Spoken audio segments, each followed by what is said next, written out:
Hello everyone, welcome back. So we are now going to discuss about mitosis as well as meiosis. So we'll start with the particular type of division which is called as mitosis. So this particular slide shows the two events of mitosis, which is prophase as well as the pro-metaphase. So mitosis, which is equational division, that particular event is mainly divided into four stages as into five stages. Well, the first stage is called as prophase, followed by prometaphase, metaphase, anaphase, and telophase, of which we will be concentrating more on the third and the fourth phases, which is the metaphase as well as the anaphase. So in every division, either let it be mitosis or let it be meiosis, what happens is at the beginning of M phase, which is usually called as the prophase. In prophase, the events that happen in mitosis is that you can see here in the slide. That means our chromosomes were present in the G2 phase in the form of a solenoid. From the solenoid, it starts its journey to forming a full-fledged, completely condensed chromosome at the metaphase. So during the phases of prophase and prometaphase, the chromosomes are condensing. The solenoid is coiling again to form the chromosome. So condensation is what is happening inside the nucleus. At the same time, what happens is the nuclear membrane will disassemble. So you might have studied about the mitosis in early classes, and you might have used the term disappearance of nuclear membrane. So nuclear membrane, the exact term is not disappear. So it is not disappearing from the cell.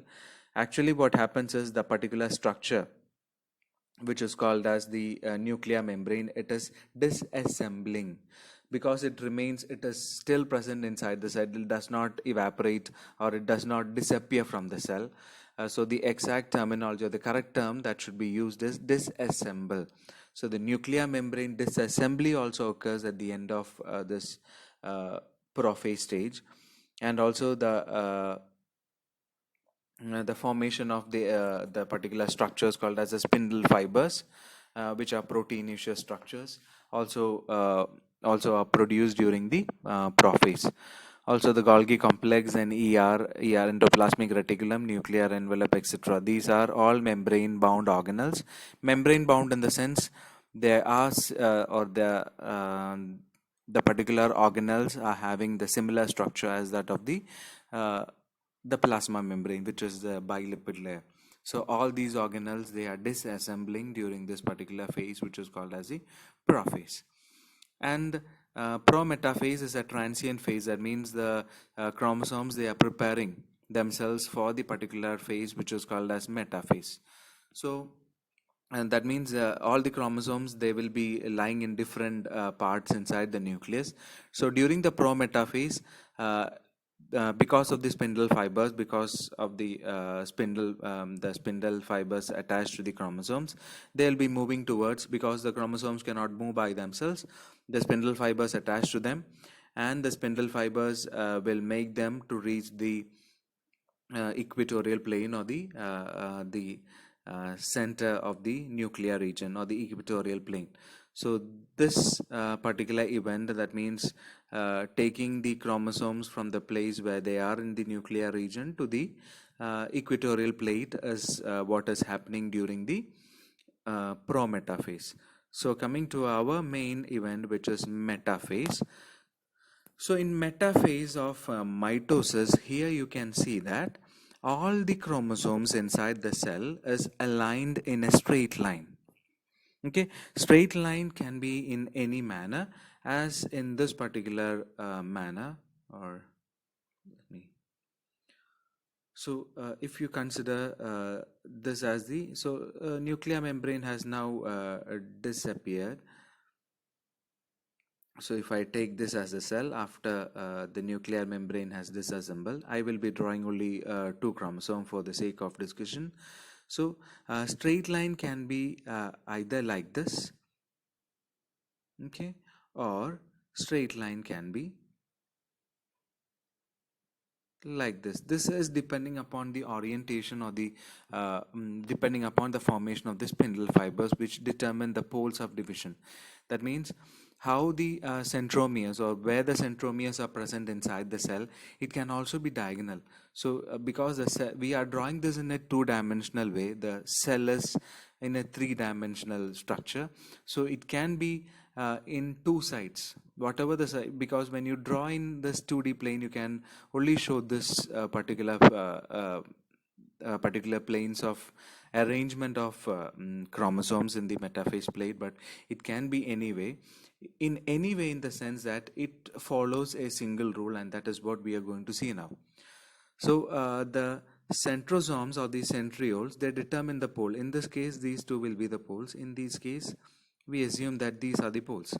So in mitosis, the particular division which is called as mitosis, the single criteria is that for mitosis to occur inside the cell, that means if mitosis should happen inside the cell, the spindle fiber from both the poles, that means this is one pole, this is the centriole in one pole, and the centriole in the other pole. The centrioles, they move apart, and they are the ones which determine the poles. Poles in the sense that the sides where the chromosome should move and divide into two cells. And that means segregation of the chromosomes should happen. Where the chromosome should be segregated is determined by the centrioles. So the place where the centrioles are present, centrioles will be lying in opposite to each other. Okay, and for mitosis to happen, this particular event or this particular arrangement is a must. If it does not happen, mitosis will not occur. The thing is that the spindle fiber, so in this particular cell, consider it has only two chromosomes. So I have drawn this particular, each chromosome is with two chromatids. That means the particular chromosome, it was like this. Okay, after they have completed the S phase, and now it is in the M phase. Now they have attained a structure like this with two chromatids each. Okay, so this is the event. So this was before division, this is before S phase, and this is after S phase, and now this is at M.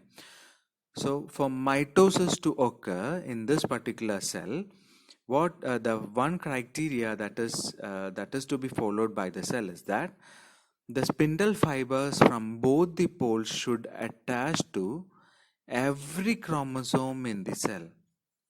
Okay, every chromosome inside in the cell, whether it be 46, whether it be 100, whatever it be, for mitosis to occur, the spindle fiber from both the poles should attach to every chromosome inside the cell. So whatever be the number of chromosome inside the cell, for example, in the case of humans, it is 46, and for mitosis to occur in humans, all the 46 chromosomes should be attached by the spindle fibers from both the poles. It should have, every chromosome should have an attachment of the spindle fiber from both the poles. Two spindle fibers should be attached to one chromosome. That is the criteria for mitosis to occur. If that does not occur, mitosis will not happen. It is this particular arrangement of spindle fibers that is ensuring what is called as equational division. So equational means, so this is the parent cell which started G1. So the daughter cell that is being produced from this particular cell should be similar to this. That means now after S phase it is this, now at M phase this is the particular stage. So this particular cell, after division, the daughter cell should resemble this particular type of chromosome. It should have this particular arrangement of chromosome with only a single chromatid.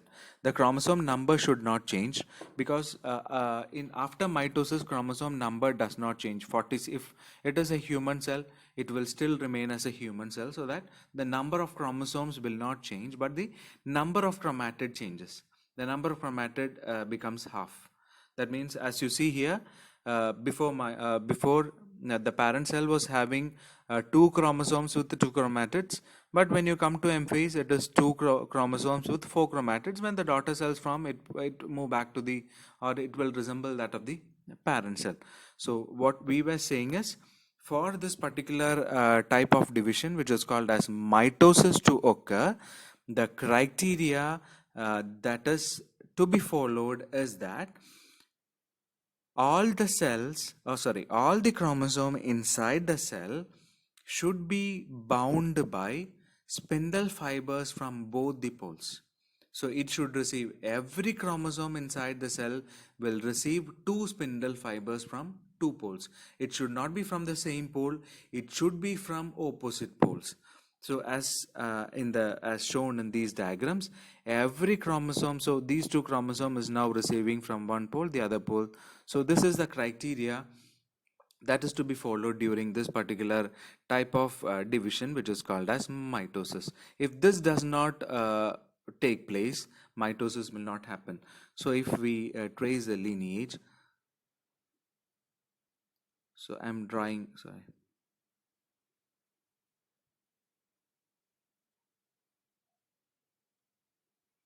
So I'm drawing a parent cell now here with, I'm not drawing the nucleus, consider this as a cell wall.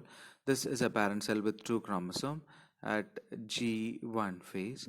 After S phase, what happens is this is the cell with have now replicated like this with, so this is now two chromosomes with four chromatids each, and now this is moving to M phase. In M phase, as we said, I'm drawing it a more bigger.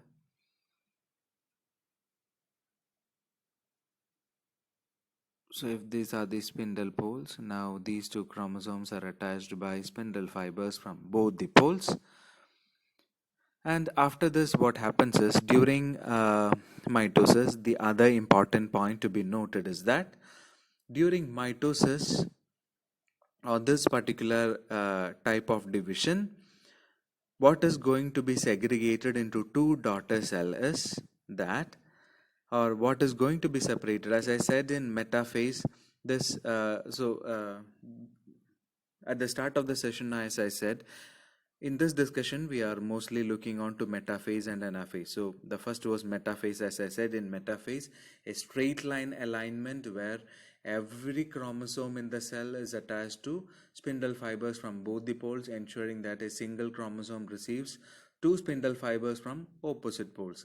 That was with metaphase. And coming to anaphase, during anaphase of mitosis, what happens here is, this is the term that should be noted, that is, during anaphase here, because the spindle fibers are attached to every chromosome, now the spindle fibers start pulling the chromosome. So now when the spindle fibers pull, as we said, a single chromosome is receiving spindle fibers from both the poles. Okay, and now these two spindle fibers starts to pull this particular chromosome into to both the poles. So now here what separates or segregates into two cells is that now this will segregate. So what is segregating here is the sister chromatids.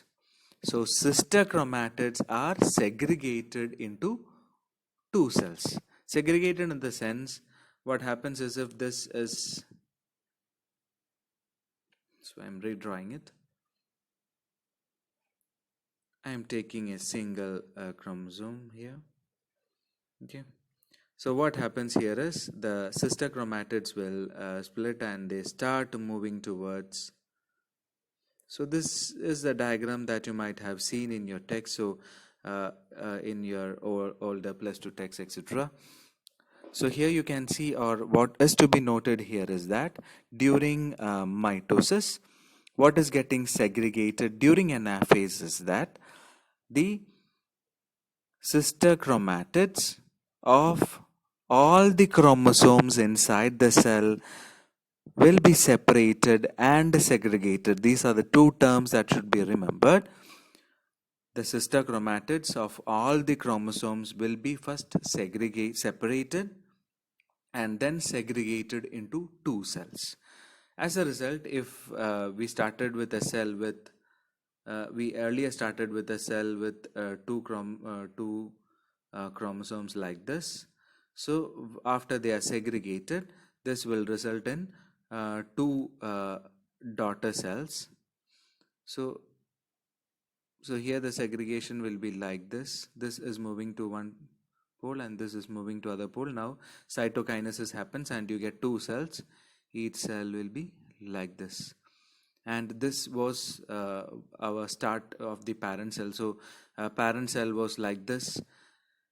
As a result, after the process which is called as mitosis, you are getting daughter cells as that of the parent cell, especially the chromosome number and the chromatid number will be same as that of the parent cell. That's why it is called as equational division. So two things to be noted in mitosis is the metaphase and anaphase. In metaphase, the straight line alignment and the attachment of spindle fibers from both the opposite poles to every chromosome inside the cell, and in anaphase, separation of sister chromatids followed by their segregation. The sister chromatid will be separated and segregated of all the chromosome inside the cell so that the process of equational division is ensured. So we'll see the diagrams which were given earlier. So this was the mitosis. So here you can see in metaphase, as we discussed, this is a straight line alignment. So in this case, these are the two poles where the chromatids are present. You can see that every cell here, you can see 6 chromosome, all the 6 chromosomes. So these are the actual images. This is of onion root tip. Onion root tip, the mitosis which is happening in the root tip is depicted here. So here you can see in the metaphase, it is a equatorial, they are aligned at the equatorial plane, and the every chromosome, if you see, every chromosome is receiving the spindle fibers from both the poles. And in anaphase, as we said, you can see the sister chromatids here. You can see the sister chromatids are getting separated and they are segregated into 2 cells, and that will form after cytokinesis, that will result in the formation of 2 cells, which is similar to that of parent cell. So this is about the particular division which is to be remembered, the 2 phases which is to be remembered during our discussion in genetics, which is metaphase of mitosis and anaphase of meiosis. One thing to be added is that in meiosis, so the next discussion will be of meiosis. In meiosis, we'll be having, so this was one round of nuclear division. That's why we termed it as prophase, metaphase, etc. Only once the nucleus divides in a cell cycle. So that is another difference between mitosis and meiosis we are going to discuss. In mitosis, the nucleus divides only once during a cell cycle. That means it is dividing, after the segregation of the chromatid, 2 cells will be formed. Both the cells are again re-entering the cell cycle. But what happens in meiosis is that, what we are going to discuss again, or what happens is, during meiosis, 2 nuclear divisions occur. The first nuclear division followed by the second, only after that cytokinesis occurs. So there are 2 nuclear division in meiosis and only 1 nuclear division in mitosis. So in the next session, we'll come up with the particular type of division which is called as meiosis.